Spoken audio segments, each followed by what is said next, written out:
Time to deliver a pizza ball!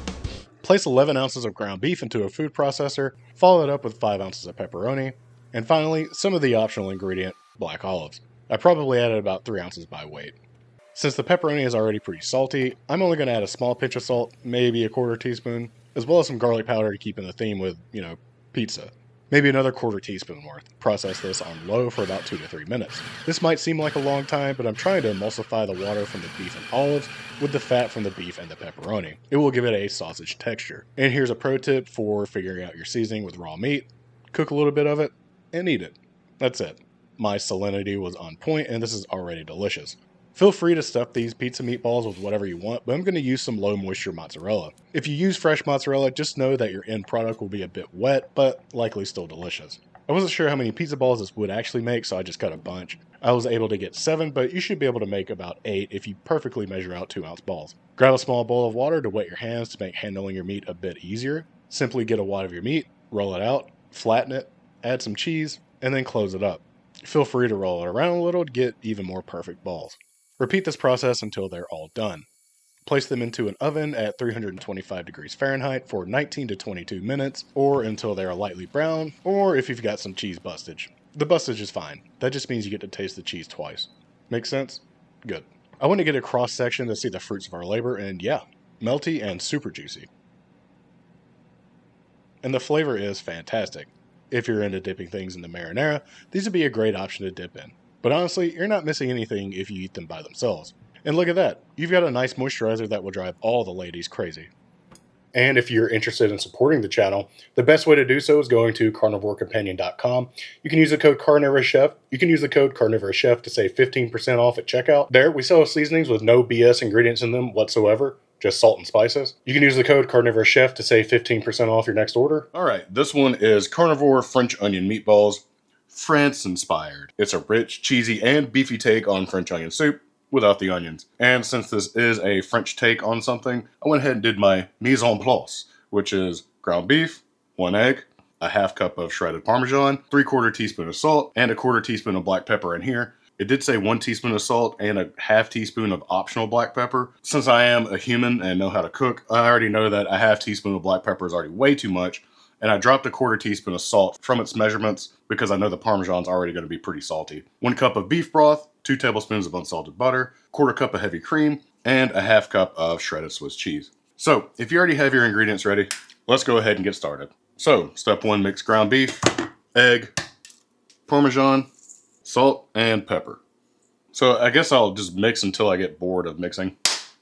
And, you don't have to go too crazy. And just as a reminder, don't forget that if you overmix this, it will get tougher. If you want that, that's fine. If you want soft and tender meatballs, then you just want to get it barely mixed. And that looks pretty good to me.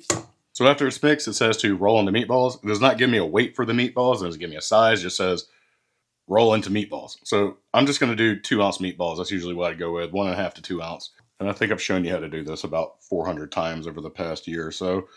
But if you need another lesson, just grab 2-ounce wad of meat, roll it up, press it together a little bit, and set it down. You got a little meaty guy, and we're going to continue doing that until all the meat is used up. All right, we got the meatballs ready, and the next step is to sear meatballs in butter until brown, then set aside. So I'm going to go ahead and throw my butter in here. I've got this pan set to medium heat. As soon as this gets melted, I'm going to start adding my meatballs. And we're going to watch together as it melts. I will say that these meatballs are already quite fatty. It's weird that they want the extra butter. But you know what?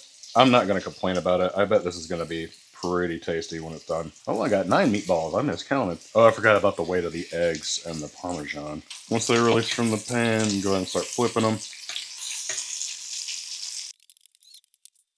I mean, honestly, they're smelling pretty good already. I think the butter's browning a little bit. It's helping to get that caramelized flavor even deeper into it.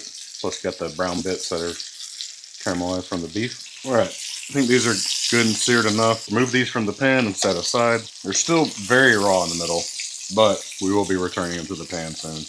All right, next up, in the same pan, we will add beef broth, followed by heavy cream. And it says to reduce this slightly. I'm going to go ahead and start just kind of gently scraping the bottom to get the beef bits off of it. Pretty much just want to get this boiling. And once it is bubbling, I'm going to let this do its thing until it's about a third reduced. But right now it's still pretty watery, and I want it to be a little bit thicker than this. I want some texture to my soup. All right, once it's gotten to where you want it, you're going to add the meatballs back in. Don't forget to add any plate juices. Then we will top with our Swiss cheese.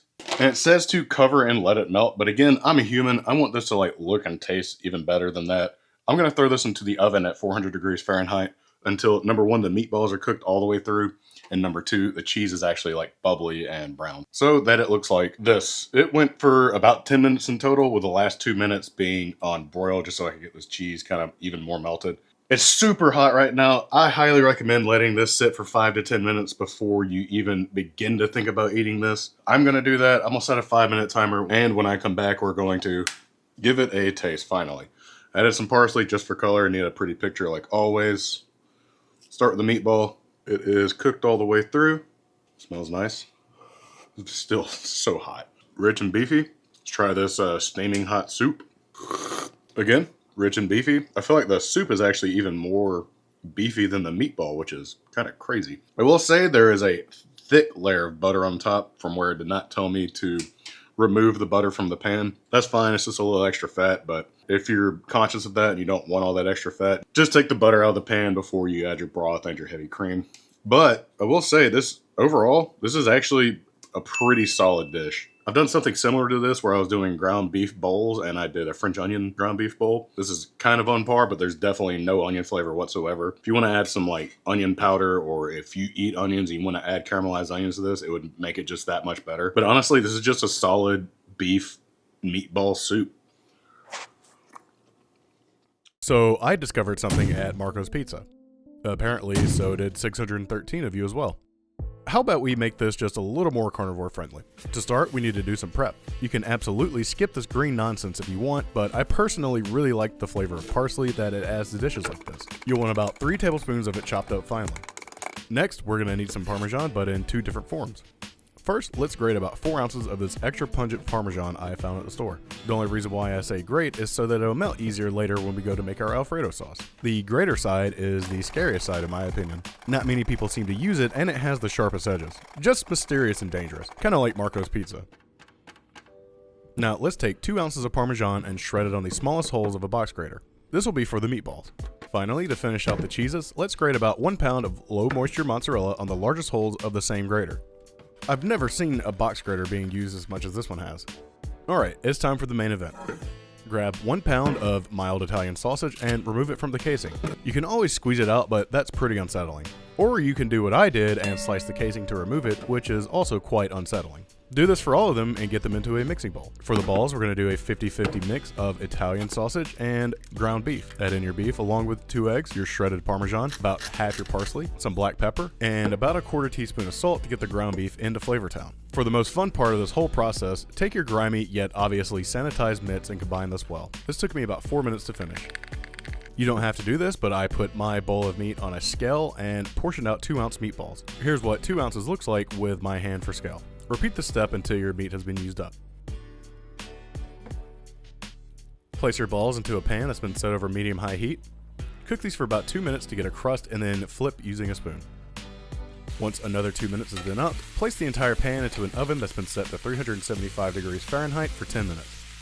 While we're waiting on these meatballs to cook, let's make this Alfredo sauce. Add about 1.5 cups of heavy cream to a pan that's set to medium heat. While we wait for this to heat up, add in about a 1/4 teaspoon of freshly cracked black pepper. Continuously stir this in order to keep the cream from overflowing. I let mine reduce for about 5 minutes, but it may take yours a little longer. All you need to know is that once it's thickened, turn the heat off and start to slowly add in your grated cheese. Once all of your cheese is added, stir in about a tablespoon of butter. Season this to taste, but the 4 ounces of Parmesan should be more than enough. Once the meatballs are out of the oven, you'll want to drain the grease because we don't need that. Alright, meatballs, done. Sauce, done. Cheese? Yes, like a lot of cheese. I remember when I was eating the Marco's Pizza meatball bake, I said, this is too much cheese, so we have to follow suit. Place this entire pan into your oven at 450 degrees for 15 minutes or until, well, you see it, don't you? If you don't, it's browned and bubbly. How about you take a couple seconds of B-roll to appreciate this? I forgot to hit record for the first meatball. Sorry, I was quite hungry about this point. But here it is, rich and super flavorful. The Italian sausage just works so well with the Alfredo sauce, and I just couldn't be happier with it. I was wondering where all of my cheese went and realized it sunk to the bottom of the pan. The only way to get extra cheese from the bottom is by liking and subscribing. Does anyone else hear that? It's a disclaimer. Oh no, this recipe is going to be keto-y. It's not going to be strictly carnivore because it's difficult to do just meat on a video and make it seem very interesting. If you want to see more videos, I have over 500 at this point. If you don't like keto recipes, I apologize. Comment below. Comment below. All right, enough of that. So what are we even making with this one? Well, we're going to do some glazed meatballs. I've been wanting something spicy, savory, and a little sweet. Don't hate me, okay? I'm trying my best. But I can mitigate all the factors of, like, I can mitigate a lot of the carbs, but I can't mitigate some of the flavors that I want in this. That being said, the bulk of this recipe is ground beef. This is 1 pound. So go ahead and start here. We're going to add in some salt, about a teaspoon's worth, some black pepper, about a 1/4 teaspoon, some onion powder, about a 1/2 teaspoon, and finally, some dried thyme, about a 1/4 teaspoon. You got the season up, let's take some clean hands and just get this mixed up. You don't want to go too crazy with the mixing. If you watched any of my videos before on making meatballs, the more you do this, the tougher the beef will be. Just go until the seasoning looks pretty good and distributed. I'm going to go ahead and set this aside because we need to go ahead and get our glaze ready. Get you a small bowl, and for the spicy portion, I'm going to use sriracha. I'm going to add, I don't know, let's say a 1/4 cup of sriracha to this bowl. And for the savory, I'm going to go with some soy sauce, just about 2 tablespoons worth in there. If you want to use coconut aminos, or feel free to use whatever works for you. And finally, the secret ingredient, which is going to be this brown sugar allulose.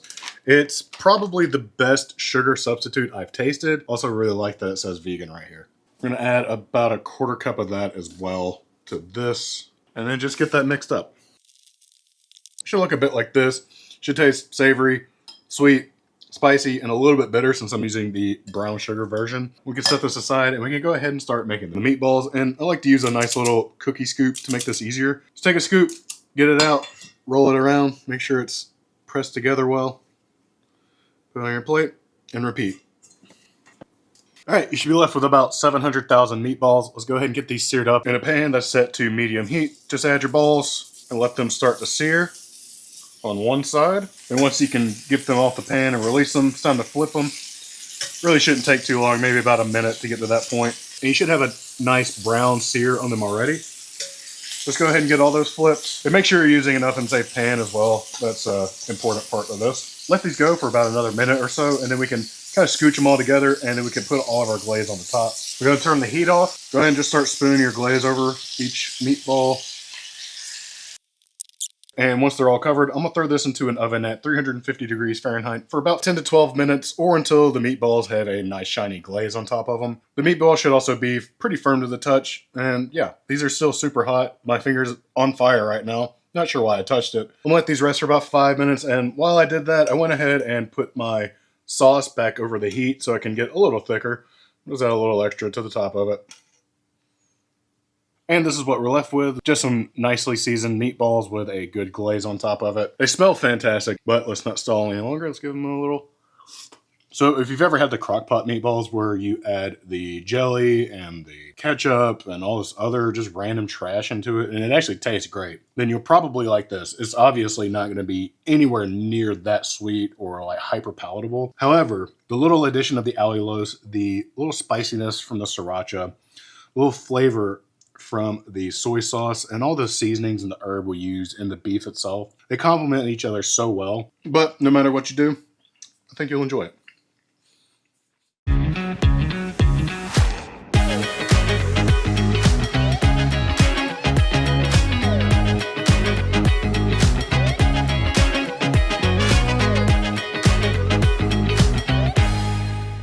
Hey there, meaty friends. This is Reed, aka CarnivorousChef. If you're a creative, you definitely know what it's like to get stuck trying to make something new. I was staring at a pack of ground beef, hoping something would come to me for a solid 20 minutes. I finally decided on just making some meatballs for lunch to change it up. As soon as I thought about changing it up, I realized I wanted some nacho cheese. That's when the inspiration for meatball nachos struck. I know it's not crunchy, but get over yourself and make a platter of these and share them with your family and friends. I bet they'll like you a little more if you do. And I'll like you just a little more for liking and subscribing. To begin, let's get some ground beef. I've been using 90% lean for a while now, but feel free to use whatever works for you. For this recipe, I took about 1.5 ounce wads of meat and rolled them into meatballs. Feel free to make them whatever size you want, but make sure they're consistent. To make the perfect meatball, take the wad of meat and mash it between your hands 12 times before rolling it between your cupped hands 7 times. It's a secret formula that I'm releasing to the world, so you're welcome. Now, I didn't just slat nacho cheese on meatballs and call it a day. I made a seasoning as well. 1 tablespoon of fine salt, 1.5 tablespoons of chili powder, 1 teaspoon of ground cumin, a half teaspoon of onion powder, a half teaspoon of granulated garlic, and a quarter teaspoon of optional chipotle powder.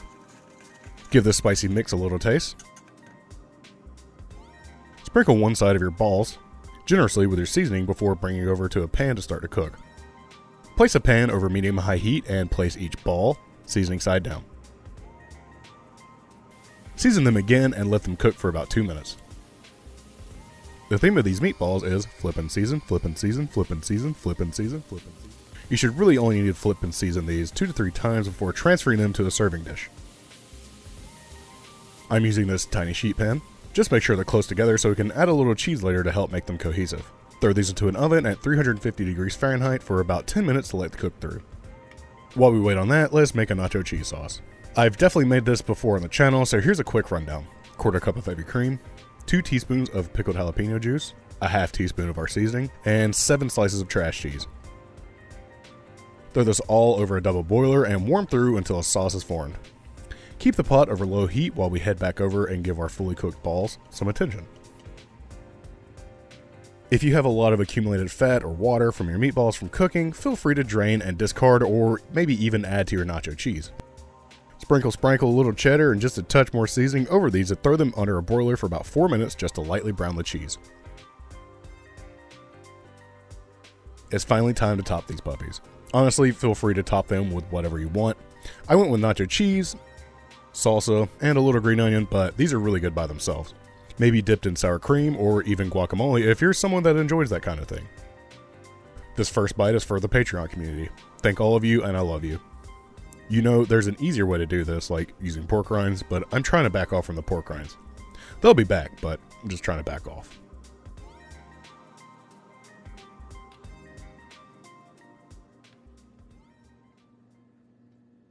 Okay, it's time for Swedish meatballs. Afterwards, we will go to IKEA and go look at the Leinenschmuckel set. I apologize to any of my Swedish viewers. I don't know what that was. I felt like Borat went to Germany and then it just kind of drifted over to some other country I've never heard of. But anyways, we're going to be making Swedish meatballs for this recipe. I've got here 1 pound of ground beef, and to this I'm going to add about a half cup of Parmesan cheese. This has been grated. It was fresh Parm. It's probably about 8 to 10 grams if I had to guess. And then we're going to add in 1 egg, a quarter teaspoon of black pea, and then 1 teaspoon of salt, a half teaspoon of granulated garlic, and finally the secret ingredient. And I want you to comment below if you know what the secret ingredient is before I put it in. If you guessed nutmeg, you'd be correct. About a quarter teaspoon. Now we're going to take these hands, I'm pretty sure I washed. I'm just going to kind of start mixing this all together.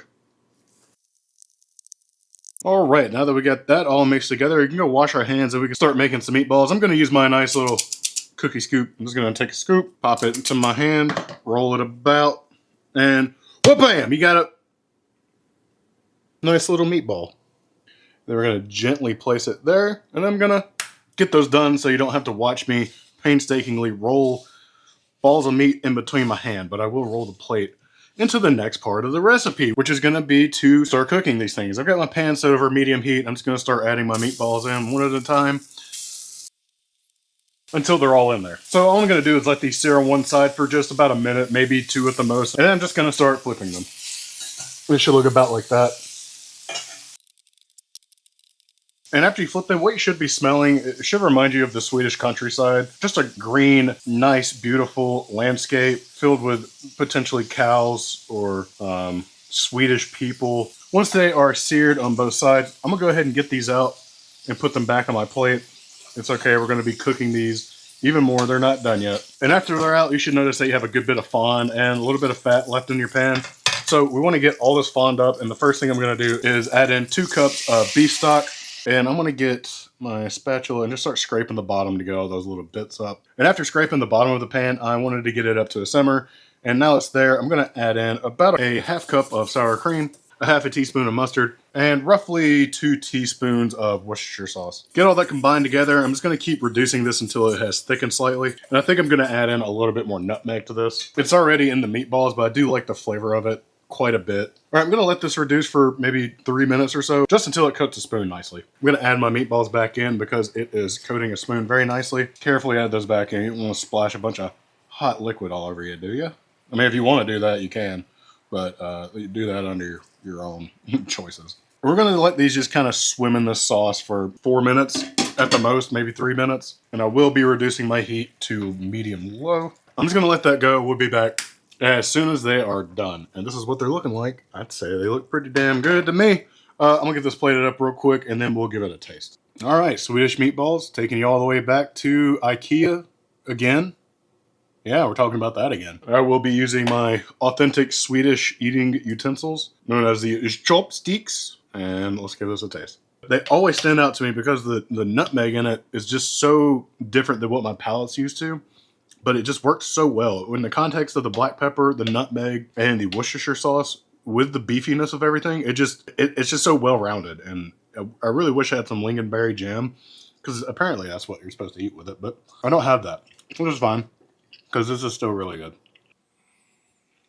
Hey, I'm glad you made it to the end of the video. I hope you enjoyed it. But before I let you go, please go check out my company, Carnivore Companion. That's the logo right there. We sell clean seasonings with no BS ingredients, so you can look at the label and be rest assured that what you see is what you get. This is the best way to support this channel, and I'm giving all of you 15% off by using the code CarnivorousChef at checkout. So go to the link below, use the code, save some money. Hope you enjoy it. I'll see y'all soon.